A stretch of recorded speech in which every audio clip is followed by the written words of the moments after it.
Welcome back to another technical deep dive here in the debug zone. Today we're tackling a big question and breaking it down with insights from other users. Hopefully this clears up some misconceptions and helps you get the answer you need.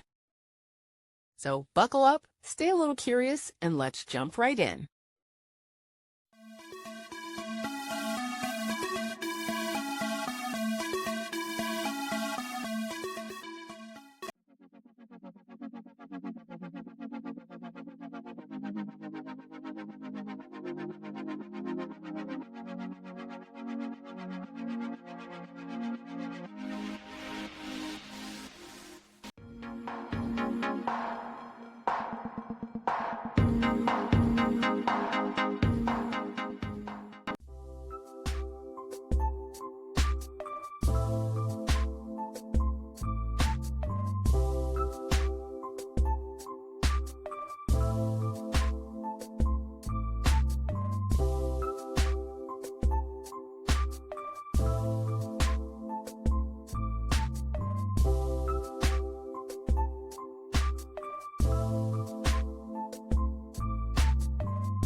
And that's a wrap.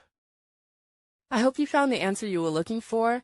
If you did, take a second to hit that subscribe button. It really helps out. And let me know in the comments which solution worked best for you. See you next time in the debug zone.